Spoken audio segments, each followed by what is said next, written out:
Chilling tales for dark nights.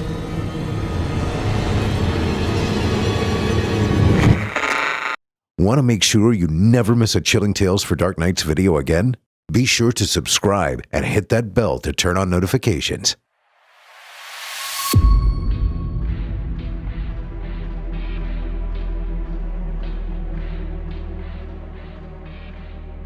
We're back. Paul J. McSorley here. Chilling Tales for Dark Nights presents to you, dear listeners, Fear from the Heartland. Season 6, Episode 1 will air January 1, 2025. This will be a monthly anthology, airing the first Wednesday of each month. So, let's get after it.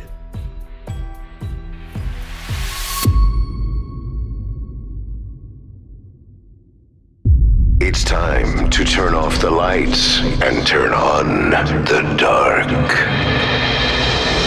Chilling tales for dark nights.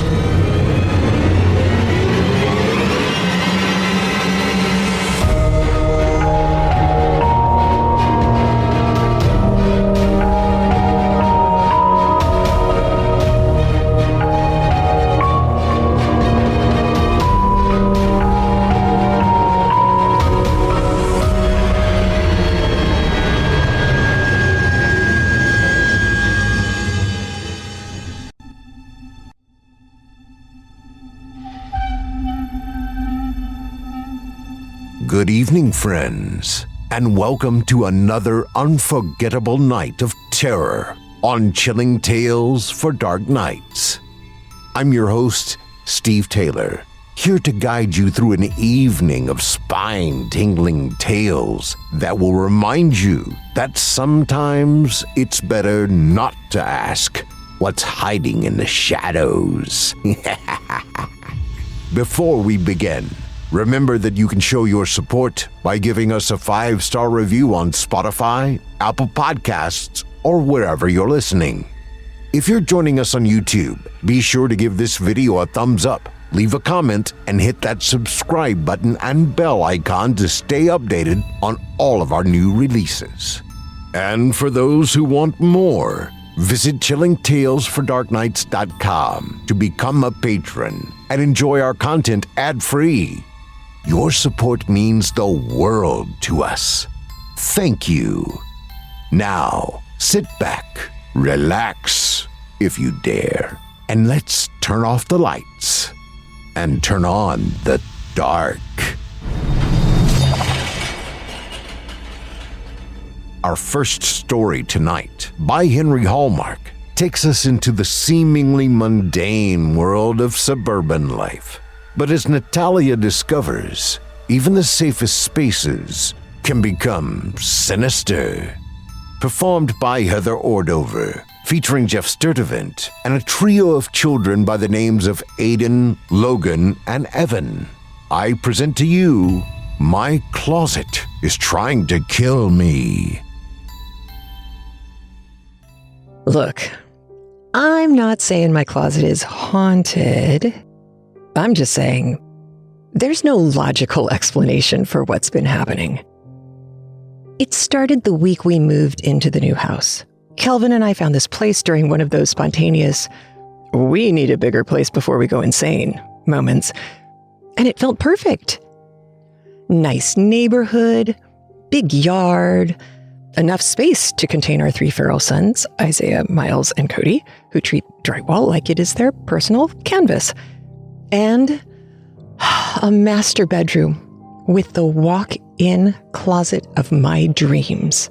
When I saw it, I had visions. Organized bliss, clothes arranged by season, color-coded. Kelvin's old high school jerseys hung neatly. My dresses breathing on hangers instead of suffocating in bins. This was going to be my thing. A clean, organized closet. A sanctuary of adulting.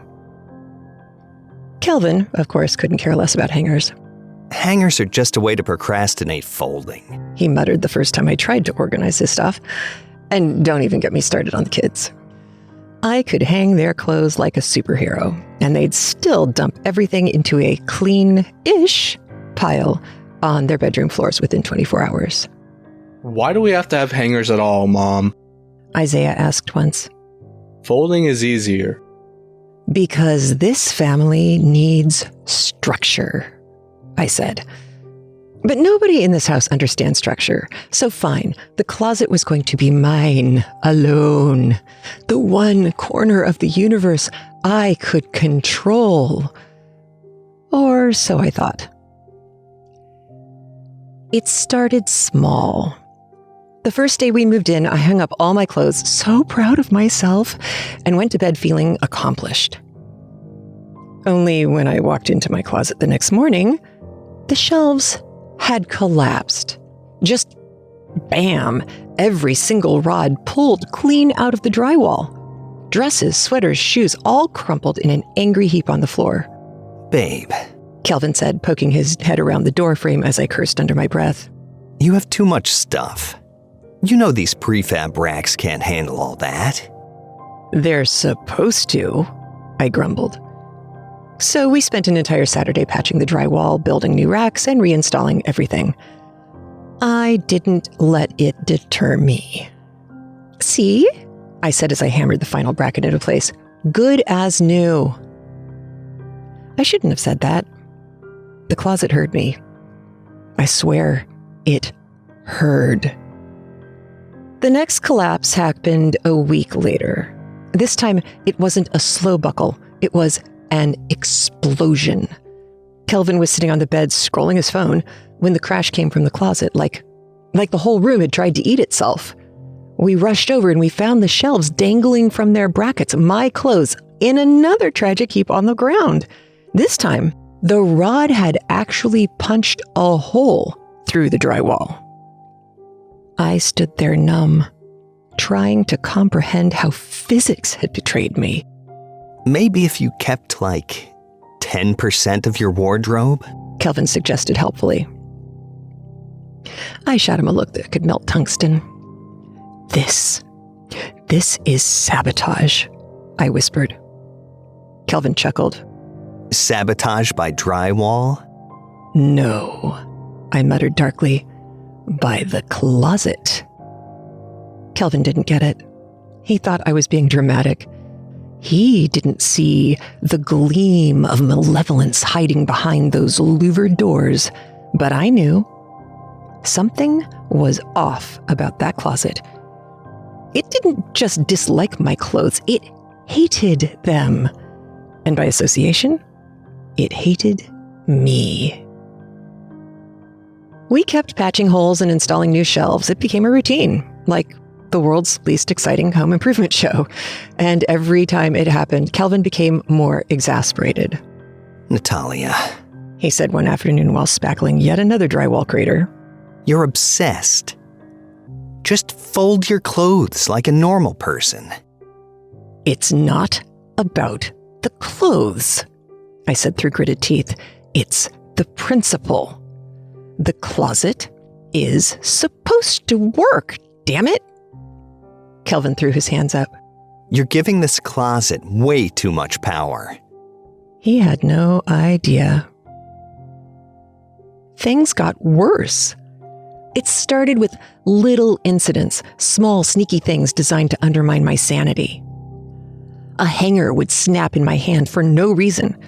The door would jam, refusing to open until I was nearly late for work. At one point, I found my favorite pair of boots inside a laundry basket I was sure I hadn't touched. Then it got violent. The first real attack happened on a rainy Thursday night. I was home alone with the kids, Kelvin was working late, when I decided to reorganize the closet. Again. I had just finished hanging up my winter coats when the entire rod catapulted off the wall and slammed into my shoulder. It hurt like hell. I staggered backward, clutching my arm, while the boys stared at me from the hallway. Mom's wrestling the closet again. Miles whispered. Do you need help? Isaiah asked, not moving a muscle. No, I hissed. I've got it. But as I picked up the rod, I could feel it. That closet wanted me dead. The next attempt was even worse. A week later, I was crouching inside trying to screw a loose bracket back onto the wall when the door slammed shut on its own and hit me square in the temple. The impact knocked me off balance, and for a second I thought I might pass out. When I told Kelvin about it later, he gave me that look. The one that says, "You're overreacting, but I'm too scared to say it." It was probably the wind, he said. There's no wind in a closet, Kelvin. I could tell he didn't believe me, but I knew the closet was trying to kill me, and no amount of rationalization could convince me otherwise. The breaking point came on a Sunday morning. Kelvin had taken the boys out, leaving me with a few blessed hours of peace. Naturally, I decided to tackle the closet again, because clearly I have a death wish. I had just finished hanging everything up perfectly. Racks secured, hangers aligned, clothes separated by season, when I heard it. A creaking sound, the kind of sound wood makes right before it decides to betray you. I turned just in time to see the entire upper shelf give way. It happened in slow motion, like a scene from a disaster movie. The rod ripped out of the wall with a sickening crunch, and a cascade of sweaters and dresses came crushing down. I tried to dodge it, but the avalanche of fabric engulfed me, knocking me flat on my back. For a second, I just lay there, gasping for breath under 50 pounds of aggressively folded sweatshirts. Really? I muttered, staring at the ceiling. This is how I die? Kelvin found me like that an hour later. He stood in the doorway, arms crossed, clearly trying not to laugh. What happened, Natalia? He asked, pulling me out from beneath the rubble. The closet and I had a mild argument, I replied sarcastically, savoring the first full breath I had managed in what felt like forever. And the closet won? He said, shaking his head. Don't, I warned him, as I wiggled free of the fabric tomb. After that, I refused to go near the closet. I started leaving my clothes in baskets and folding them just to avoid another incident. But the closet wasn't satisfied. It wanted blood. The last straw came a few days later. I was brushing my teeth, minding my own business, when I heard a loud snap from the bedroom. I walked in just in time to see the closet door fling itself open and a rogue hanger shoot out like a spear, narrowly missing my carotid artery. I stood there, toothbrush in hand, shocked but not surprised. That's it, I whispered. You want to fight? You've got one. Kelvin thought I was crazy when I told him we needed to call an exorcist. It's a closet, Natalia, he said. Just take the doors off and be done with it. But I know the truth. This closet isn't just bad carpentry. It's evil. And it's personal. For now, I've surrendered. My clothes are folded. The closet remains empty, waiting. But one day, I'll hang something up again, and when I do, I'll be ready. Because the next time this closet tries to kill me, it's coming with me. After the hanger incident, Kelvin didn't take me seriously. You're being dramatic, he said in the tone husbands use when dealing with things they think aren't a big deal, but totally are. It's just a closet. Just a closet? I repeated, my voice climbing into banshee territory. Kelvin, it tried to impale me with a hanger. That's attempted murder. He pinched the bridge of his nose. How many times do I have to tell you? If we just fold things... I will die on this hill, I snapped. He gave me the look, the fine, whatever look that means he's given up engaging, and somehow I'm still the crazy one. Meanwhile, my enemy crouched in the corner of our bedroom, lurking silently behind those bifold doors. I could feel its smugness. The worst part? I could tell this whole closet debacle was driving a wedge between Kelvin and me. Not that our marriage was falling apart or anything. No. We weren't there. Yet. But if a divorce attorney ever asked why we split, I'd have to say, well, you see, the closet tried to assassinate me and my husband sided with the drywall. Marriage is hard, people. As if dealing with this closet's vendetta wasn't enough, the kids didn't make things easier. Miles, my middle son, was the first to catch on that the closet was a point of tension between Mom and Dad, and boy, did he run with it. Mom thinks the closet's alive. He told Isaiah and Cody at dinner. Like in that movie with the killer tires. That's a tire, I muttered, and the movie is called Rubber. Isaiah, the eldest, nodded sagely. Maybe the closet has a spirit attached to it, from one of those creepy furniture stores. Cody, bless his tiny heart, piped up with, Does the closet eat people? No, I said, pinching the bridge of my nose, mirroring Kelvin without realizing it. Not yet. This, of course, only inspired them to make closet-themed jump scares around the house. Every 5 minutes, someone would leap out from behind a door shouting, "I'm the closet!" Cody even drew a picture of me getting squashed by a shelf and proudly taped it to the fridge. It was titled Mom versus Closet. The Final Battle. Hilarious. If I were a rational person, I'd seek professional help, but how do you explain to a therapist that your closet has been trying to murder you without sounding like a nutcase? Hi, Dr. Perkins, it's me, Natalia. Same old. The anxiety's fine, kids are thriving. Oh, except the closet in my room is homicidal. Yeah, that's a fast track to getting 5150'd. Kelvin, for the record, suggested therapy. You need to talk this out with someone who isn't married to you, he said one evening. I'm not crazy, I told him as calmly as a woman could while swearing vengeance on inanimate objects. A few days later, it happened again. I was innocently walking into the closet to grab a clean shirt, and then wham! The top shelf gave way, sending a basket full of mismatched socks crashing into my head. I stumbled backward. I fell on my ass. I lay there, buried in laundry and self-loathing. Kelvin found me, again, on the floor, tangled in t-shirts, underwear, and existential despair. Did you ever think, he asked, dragging me to my feet, that maybe the closet isn't trying to kill you?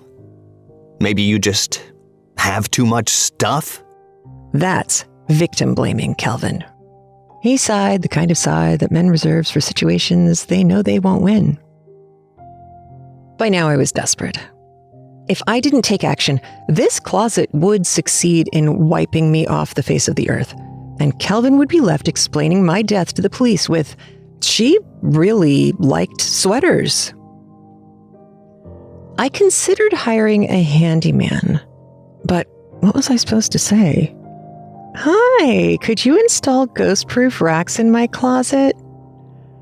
I could already imagine the way he would describe me to his fellow contractors. Nice lady, but maybe cursed, would not recommend. So, I did what any sane person would do. I Googled closet exorcisms. Spoiler, there aren't many.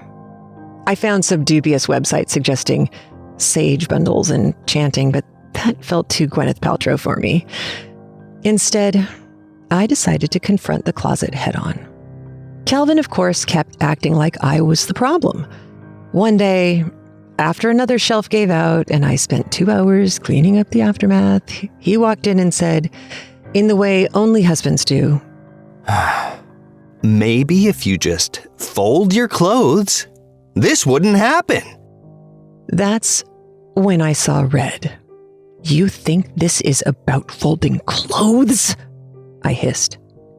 He gave me that infuriating shrug, the one where he doesn't even say anything, but the implication is, this is all your fault.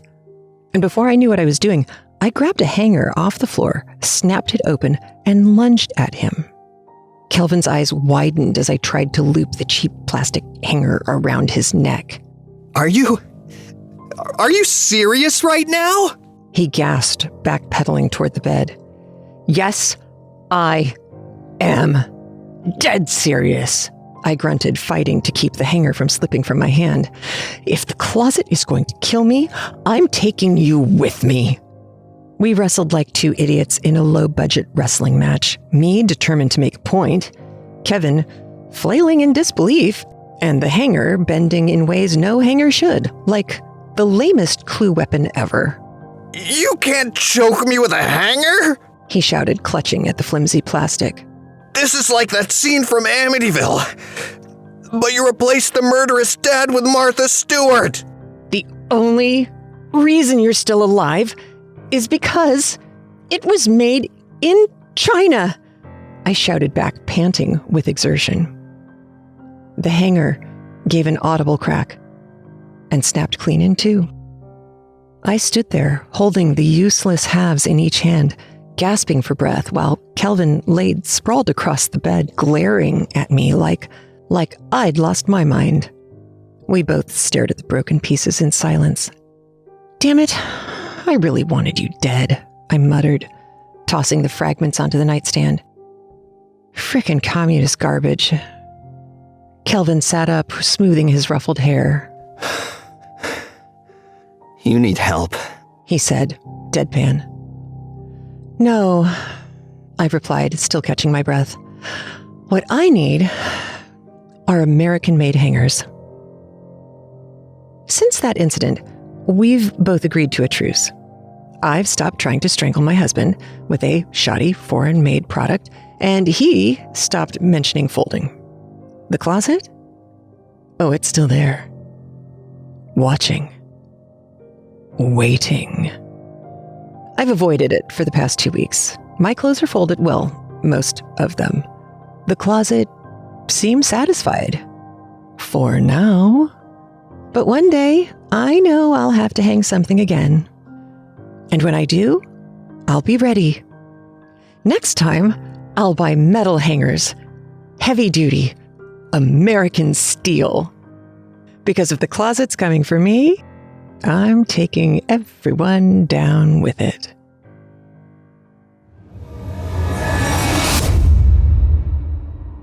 That was My Closet is Trying to Kill Me by Henry Hallmark. Who knew a walk-in closet could turn into a walk-in nightmare? A big thank you to Heather Ordover, Geoff Sturtevant, and our young performers, Aidan, Logan, and Evan, for bringing this darkly comedic tale to life. And listener, if you enjoyed the darkly comedic antics of tonight's author, you'll find more of his work in previous episodes of this show, as well as on creepypastastories.com. Just search for him by name. That's Henry Hallmark, like the greeting card company, but focused more on hauntings and hilarity than on Christmas sweaters and storybook endings. On behalf of tonight's featured authors, thank you for your support. Now, back to the action. Your closets, dear listeners, may be behaving themselves for now, but don't relax just yet. Our next tale takes us far from the comforts of home and into the Alaskan wilderness, where danger lurks, not only in the icy cold, but in the shadows of the supernatural. Up next, Claver thought she was just searching for her missing professor in the Alaskan wilderness. But as she delves deeper into the frigid landscape, she'll discover something far darker than she could have ever imagined. Without further ado, as performed by Danielle Hewitt and featuring Kevin Barbare and yours truly, Steve Taylor, This is The Wolf and the Raven by Tobias Wade. My name is Sarah Claver, and I'm supposed to be at home in Wisconsin, working on my dissertation for my biology degree. Instead, I'm freezing my ass off in a dive bar in Alaska, almost a week into the hunt for my PhD advisor, Robert Olsky. It's not my fault there isn't an internet connection in the remote village he hid away in. I tried to be accommodating by mailing back and forth my paper, but then the letters stopped returning altogether. You could have at least called. I don't know how you got your wife to stay in this beastly place. I glared accusingly at him across the table, my arms wrapped around myself for warmth. It was so cold that the glass was frosted inside and out. The gloomy little den felt like it belonged to a wild creature. I couldn't imagine why anyone would live here unless they weren't allowed to be anywhere else. My wife is always looking out for me. Besides, you were doing fine without me. Dr. Olsky grunted, not looking up from the steaming wooden mug he clutched in both hands. His white and wispy manicured beard had grown immense and unruly in the months since I'd seen him last at the university. 2 planes. Second one was held together by spit and glue. I complained. Robert chuckled and nodded, taking a long drink. I think he had clam chowder in there. Then, the bus. Then I had to rent a Jeep and navigate that switchback road that the caribou would have gone around. Do you think I would have gone through all that if I didn't need you? I didn't ask you to come here.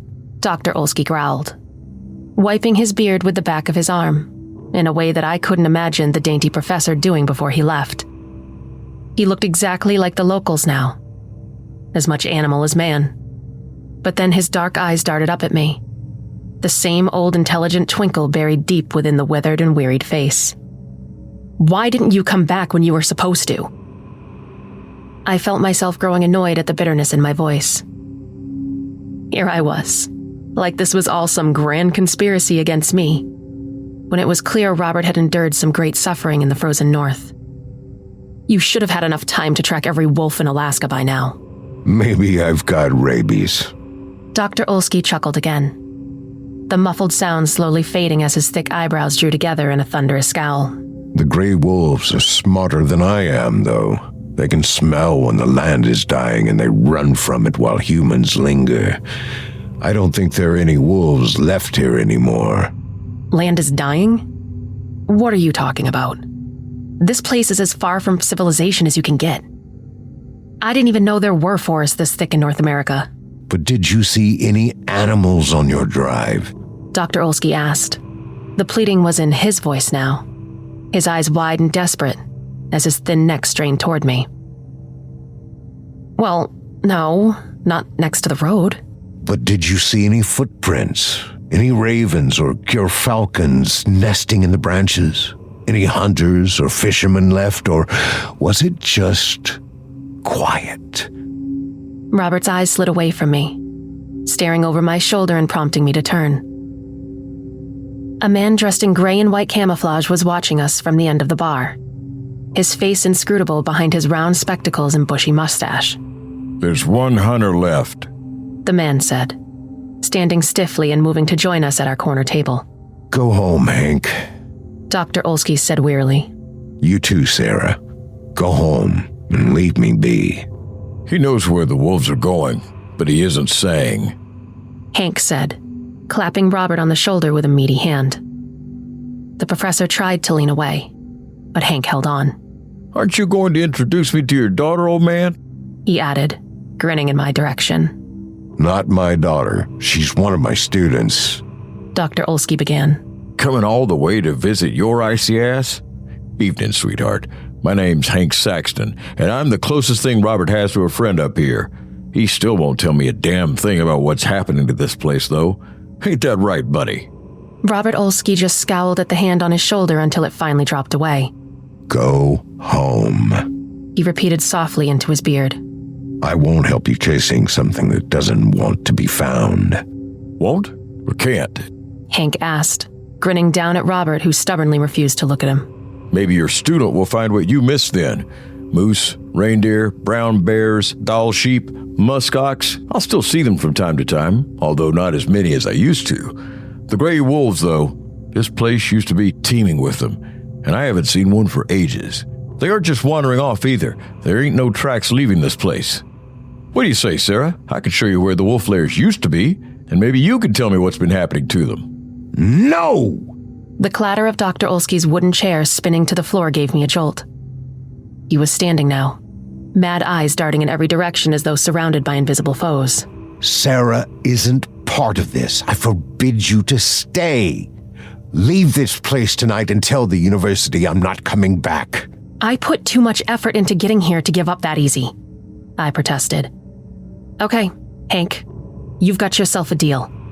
Tomorrow morning, we'll check out the lairs and see what we can find. That's more like it.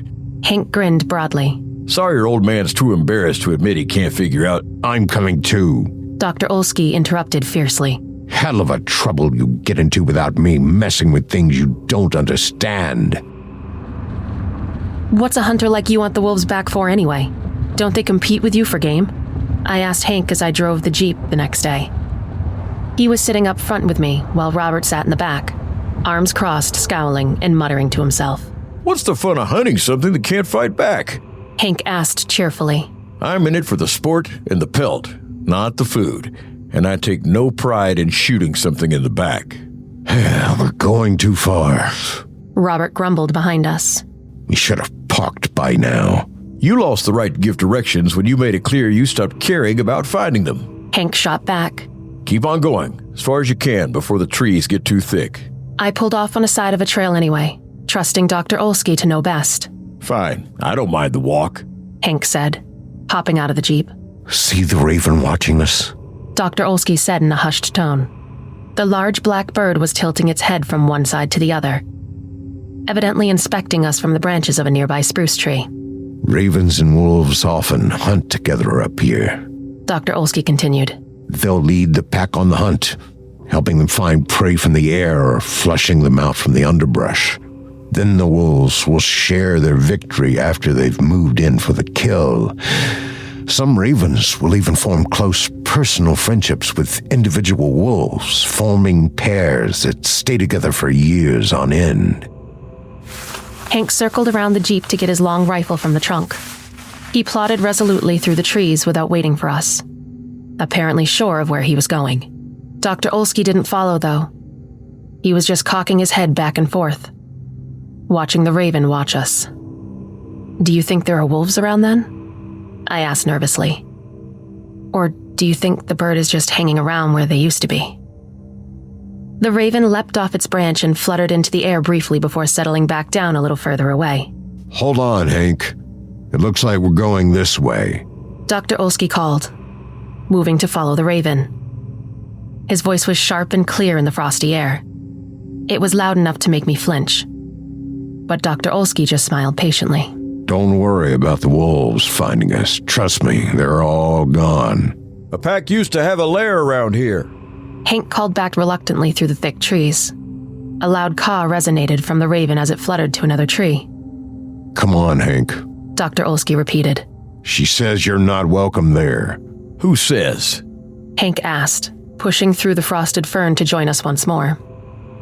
I stared uncertainly at Dr. Olski, unaccustomed to such cryptic statements from the professor. His eyes were locked on the raven, though, and he would have left us both behind if we didn't follow him. Then he cupped his hands over his mouth, returning the cawing sound toward the raven. He's a doctor, you say? Hank asked me. I nodded, shrugging to indicate I was as confused about his behavior as he was. We continued in this manner for some time, the raven always waiting for us to approach before launching off to the next tree. There was snow on the ground, but it wasn't thick enough to make the hiking difficult. More snow filled the branches of the trees, and the farther we went along this trail, the larger and older the trees became. Hank kept quipping that we were going the wrong way, wondering what the point of coming along with us was if we didn't listen to him. I reassured him that I trusted Dr. Olski, although I must admit, my faith was shaken as the old man continued cawing back at the raven whenever it spoke to us. Presently, the mighty spruce trees began to grow more weak and sickly, with dead branches replacing the thick green ones behind us.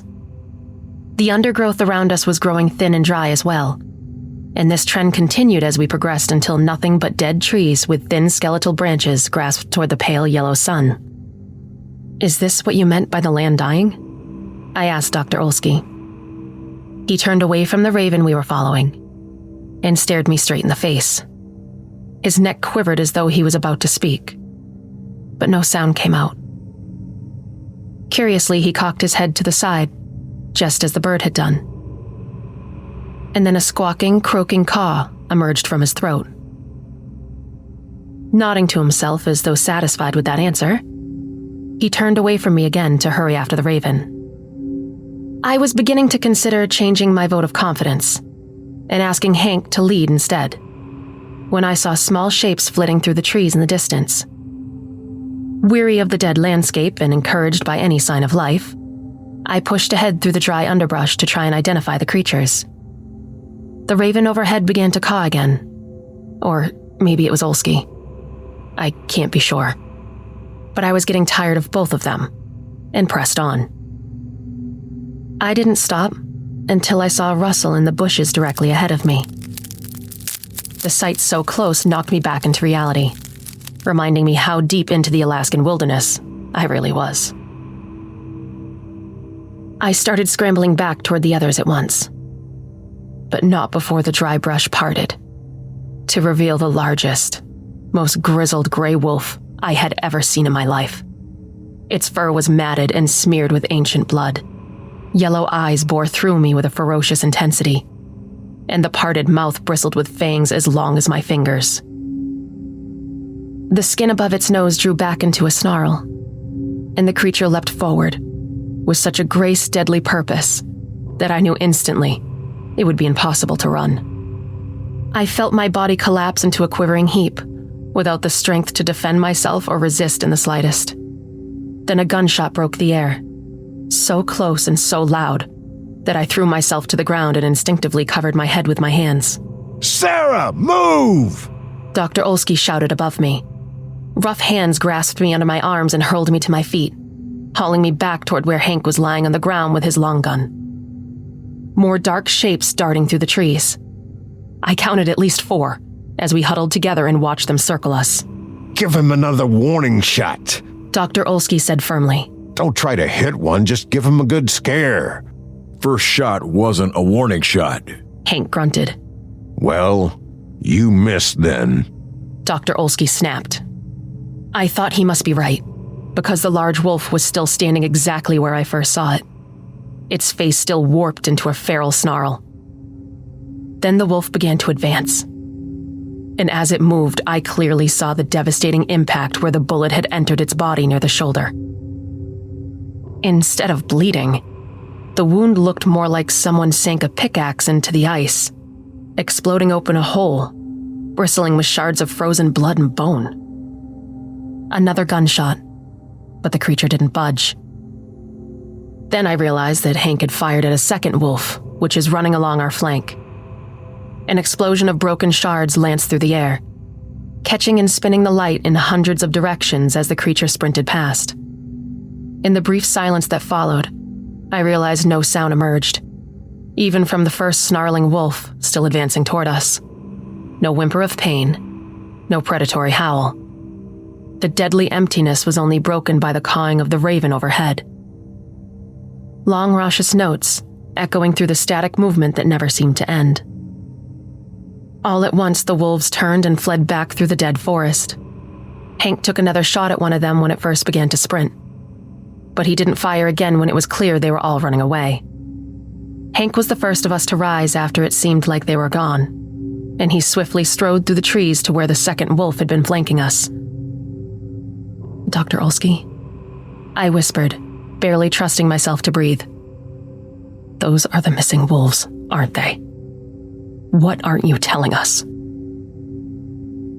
The professor looked me in the eye again, and that horrible cawing sound, rising in his throat, made me start to violently tremble in a way that I hadn't even done when the wolf was snarling at me.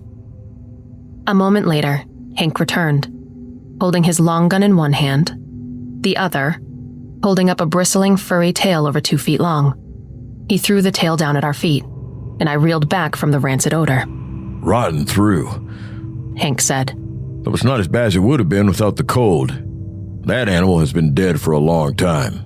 Dr. Olsky quietly rose, scanning the branches until he found the raven once more. Then without a word, the old man began to jog after the bird, which promptly took flight, as though begging us to follow. We're going back to town, Hank said, his voice trembling slightly. I'm not leaving Dr. Olsky out here, and I've got the keys, I replied, hurrying to catch up with the professor through the dead trees. I could take the cold. I could take the nauseating stench of rotten meat from the thawing wolf tail slung over my shoulder. I could take the silent isolation of the forest and the numbing fear of the impossible creatures that had attacked us. This was a mistake.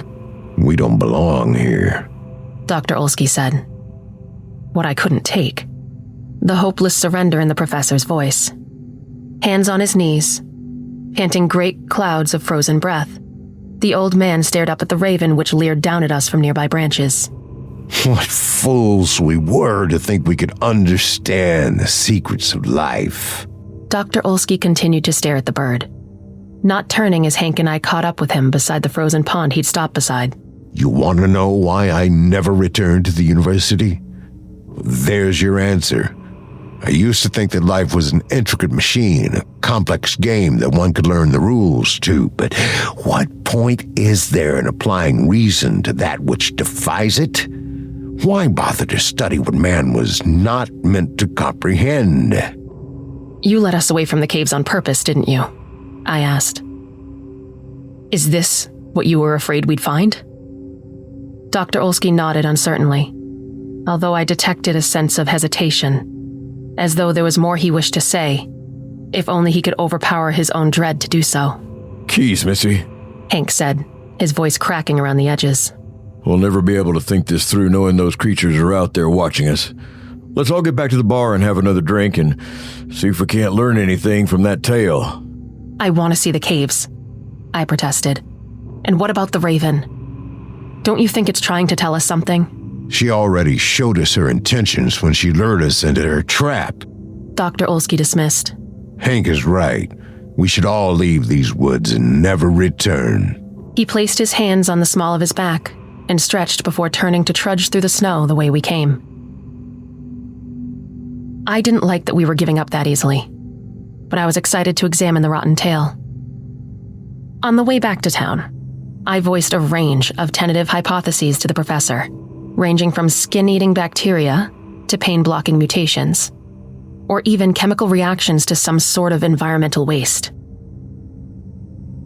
I mean, no one really thinks the wolves were dead, right? I said, unable to hide the pleading tone from my voice. Hank insisted on driving this time, and Dr. Olsky in the passenger seat didn't reply. He was slouched low, watching the raven swooping above the graveyard of trees as it followed us down the winding road. The pervading silence, which greeted our entry to town, made me feel like we never left the forest. There wasn't a single other car on the road, and I didn't see any lights on inside the houses despite the dark rolling clouds, which made the midday noon feel like twilight. I've never seen it so dark during the day, I commented. Expecting a storm, I reckon, Hank said, shifting uncomfortably in his seat. We have to generate our own electricity up here, so don't be surprised no one is wasting our diesel early. I'm not bothered by the dark, I lied. So how about that drink then? First round is on me, as thanks for taking me out there.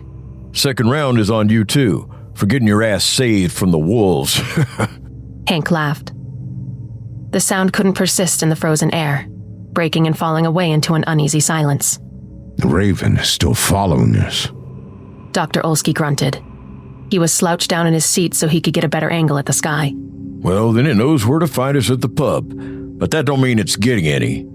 Hank forced a broad grin, glancing at me from the corner of his eye. It felt like he was looking for reassurance, which felt ridiculous, especially since I had none to give. There were lights on inside the bar, though, and I was beginning to feel better as we were pulling into the parking lot. I was looking forward to some hot chowder and maybe a whiskey to relax, and all my scientific hypotheses for what we'd seen that day were starting to run through my mind again. The events of that morning were already beginning to feel like a bad dream, to the point where I almost found myself laughing when I jumped out of the Jeep to charge up the steps to the pub. I didn't make it 2 steps before I glimpsed the shadow prowling around the edge of the building. The monstrous shape looked almost like a horse at first, but the matted fur, frozen into clumps and spikes, left no doubt. The wolf and I stared at each other, neither making a move. I was the first to make a sound. "Get back in the Jeep," I whispered with all the breath I could muster. Not before I get myself a big mug of... Hank's voice stopped abruptly.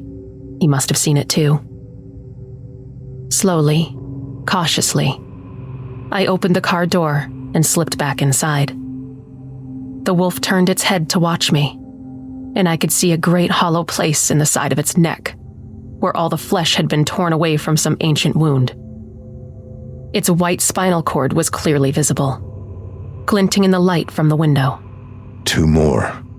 Dr. Olsky said softly. Either end of the street. Start driving. Where? Hank asked. The gigantic creature, lurking around the pub wall, turned away from us to peer inside a window. It didn't even need to get onto its hind legs to be able to look inside. Then it turned toward us once more, settling into a crouch in preparation to spring. Doesn't matter. Just go. Dr. Olsky snapped. The Jeep roared to life, churning through the snow as it spun out of the parking lot. The wolf behind us sprang into action immediately, launching from its crouch to fly down the road at a terrifying pace. The wolves at the end of the street turned like clockwork, racing between the houses to flank us on either side. I watched the speedometer in disbelief as we approached 40 miles per hour, as the wolves continued to keep pace with us. The Jeep was skidding back and forth on icy roads, and it didn't seem like we could go much faster without losing control of the vehicle. The thought of the ice spinning us off the road into a ditch, helplessly trapped, while the monsters closed in from every side, was too much to bear. My heart felt like it was beating out of my chest, but my blood ran cold when Dr. Olsky shouted, "Stop the car!" Are you out of your damn mind? Hank shouted back. The sound reverberated in the enclosed space, but I don't think I could have heard anything spoken more quietly over the sound of the engine, the skidding tires, and my own pounding blood. 2 people! Dr. Olsky replied, pounding on his window hard enough to make it rattle in its frame. We can't leave them out there. Sure enough, an elderly man and woman in large overcoats were both standing on one of the dark street corners. They were huddled together as though for warmth, seemingly oblivious to the wolves racing to catch up with us. Not stopping. Hank shot back. Not for 100 miles. Dr. Olsky reached over and smashed the horn, blaring at the couple as we roared past. They didn't even flinch, though, barely moving a muscle as they turned to follow us with their gaze. Maybe they're frozen, I began, but the words caught in my throat as the wolves came barreling toward them. I opened one of the windows despite the cold, sticking my head out to watch behind us. I shouted to them in warning, but I might as well have been speaking another language. In a moment, the animals would be on top of them, but the couple just kept looking after us as though the racing wolves weren't even worth a moment of their attention. The monstrous wolf with its open spine was the first to reach them. It smashed between the couples in its single-minded pursuit of our car. The people swayed out of the way, never once taking their eyes off of us, as the wolf bound on, unceasing and untiring. More people were coming out of the dark houses now to line the street and watch us pass. Some were bundled against the cold, others in bathrobes, or even minimally dressed in undergarments despite the frozen air. More wolves had joined in the hunt as well, slinking between the houses or watching us from behind snowy banks with eager and unified fascination. They don't mind the cold, don't mind the wolves, Gil. What happened to this place while we were gone? It's like they don't even see them. I agreed, equally mystified. I rolled up my window against the cold, just as the professor was rolling his down to stick his head out the window. Dr. Olsky, what are you doing? The Raven. She's still overhead, but she's heading back towards the woods now. I think we should follow her this time, Hank. I think we should let her lead us to the lair.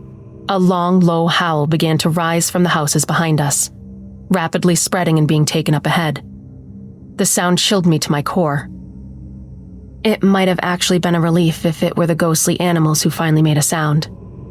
But heads thrown back, staring into the dark sky as the snow began to fall around them. It was the men and women of the town lining the street, who were all howling with one chilling voice. Bloody hell, Hank said, his voice somewhere between terror and reverence.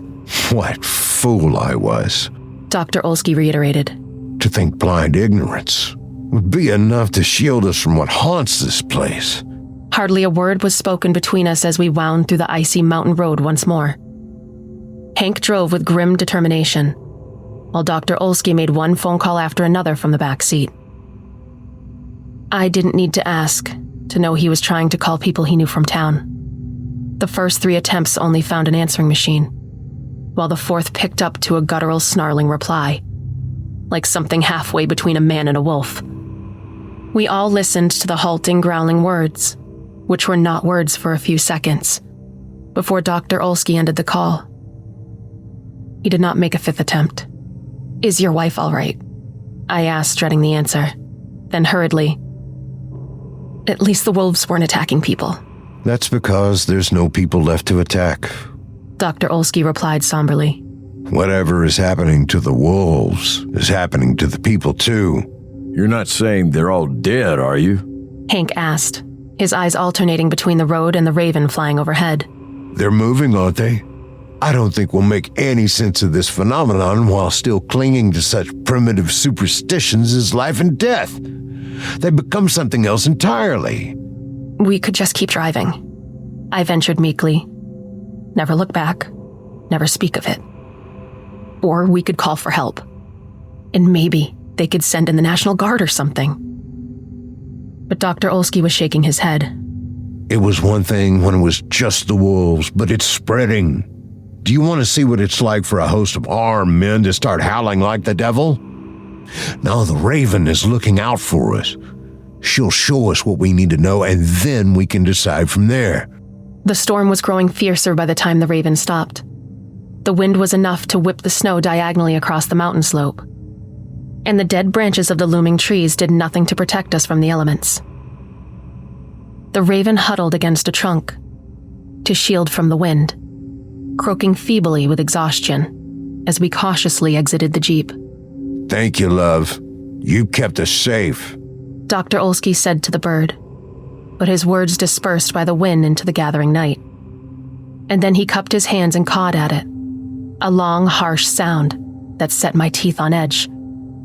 The Raven launched from the branch at once to settle near a small indentation in the snow on the ground. Why do you keep doing that? I asked, though I was afraid to speculate the reason. I was almost relieved when Dr. Olsky didn't answer, and instead stomped his way to the indentation in the snow where he began to sweep the heel of his boot to clear the ice and snow. A small opening began to form by the time Hank and I joined him. I looked around for the Raven, but the bird was nowhere to be seen, amidst the spinning eddies of snow. Then glancing back, just in time to see the old professor down on his hands and knees, and then flat onto his stomach as he crawled his way into the narrow opening he had made in the ground.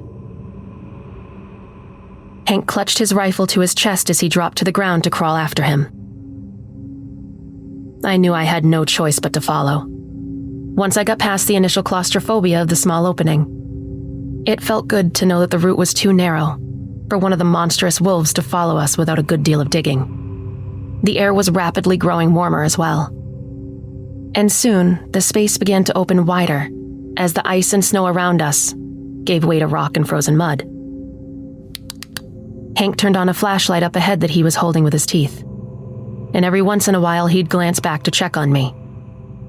The next flash of light startled me when it revealed the rock had seamlessly given way to a clean white tiling, like one might find in a hotel bathroom.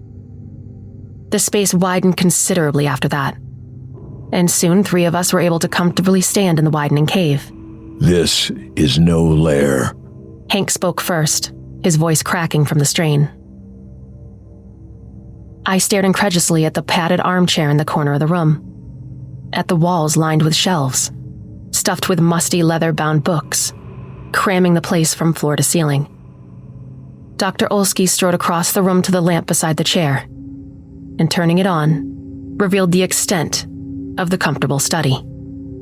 There was a large wooden desk on the opposite end, its surface cluttered with glass jars, where floating jawbones, eyes, and other drifting organs were suspended in a thick, yellowish fluid. Some looked like they belonged to animals, while others looked disturbingly familiar to those I encountered within human cadavers during my own studies. I told you I never intended you to come here, Sarah. Dr. Olsky said as he crossed the room to sit in the wooden chair behind the desk. I told you not to search for the lair, but you've taken after me too strongly, never knowing when you've gone too far. Scratching, pawing, and sniffing behind us, the way we crawled in. Had the wolves found us already? I saw Hank tense as he heard it as well, and he instinctively swung his rifle toward the sound. Then readjusting, he pointed the gun at Dr. Olsky. You've been hiding too much, old man.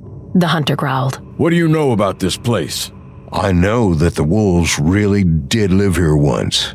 Dr. Olsky mused, lowering himself to stare into one of the glass jars, containing the lower half of a jaw. The teeth were too large and too pointed to be human, but neither were they of sufficient length to belong to a wolf. I never intended for them to end up like this, though. The professor continued with resignation. I thought I could keep them alive as I flayed one nerve, one muscle, one layer of tissue at a time until I found the line between life and death, or replacing one tissue with another, subtly changing one living form to another. The scratching was growing closer outside, then a howl, low and throaty.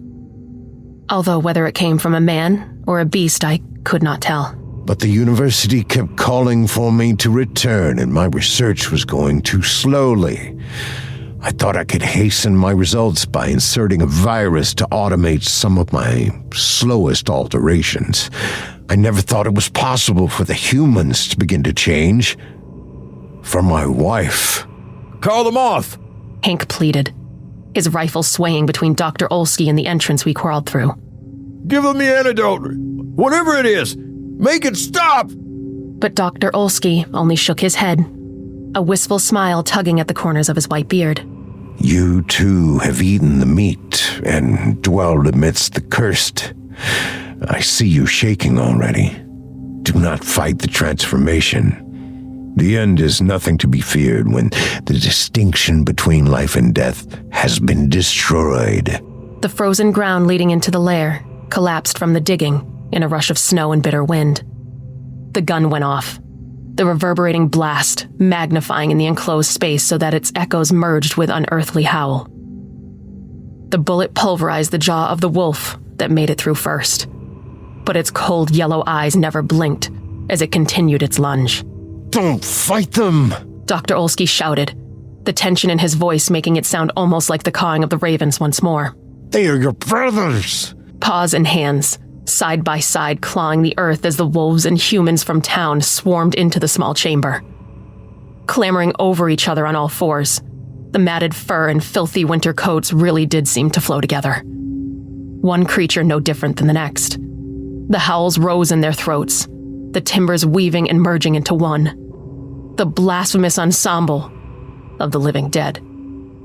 The gun went off again, and this time it was the professor who staggered back against the wall. He stared down at the bullet in his stomach, gingerly lifting his shirt to inspect the damage. The small, neat hole was wedged between 2 of his ribs, spreading a network of cracks through his body, as though he was made of ice. Revealed, too, was the thick patches of fur and twisted feathers, which covered most of the professor's body. Death has become us! Dr. Olsky howled, with a maniacal glee. Do not fight your nature! There was nothing I could do but press myself to the shelves of books and close my eyes, to bear the wave of howls and screams, belonging to neither man nor beast, the living nor the dead. The frozen bodies piling into the room brought no heat, but rather seemed to drain it from the place until everything, even my thoughts, had grown numb. And then, in the pit of my misery and despair, a sound unlike the others broke through the maddening fray. The croaking, cawing of the raven, untainted by the deforming influence, pure and natural and insistent. The cawing continued, as the maelstrom grew still around me. When at last I found the courage to open my eyes, I saw the broken and bloody stump of a tail disappearing back up the tunnel.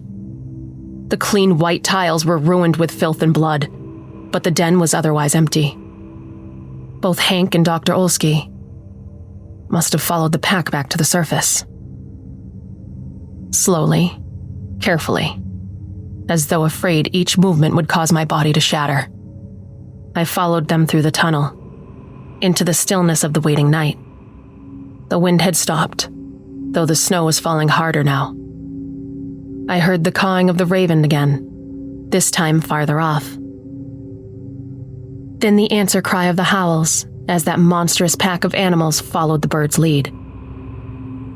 I don't know for sure, but I think the bird must have been Mr. Olsky's wife, doing all she could to bring me to this place, where I might set things right. I stood there a long time, watching the snow fill our tracks, then retreating back into the profane lair. I let the snow conceal the entrance and seal me away from the world I dare not return to. How could I risk, ever, going back to civilization, knowing I could spread the curse with me wherever I went? Let the unnatural pack prowl through the dead trees. Let them wander until the wind and the snow grinds them into dust. I will stay. I will study, hoping that one day I find the secrets that have eluded my professor and reverse the changes. Or learning not to spend forever here, between life and death, my eternal curse to be the ignorance of their difference.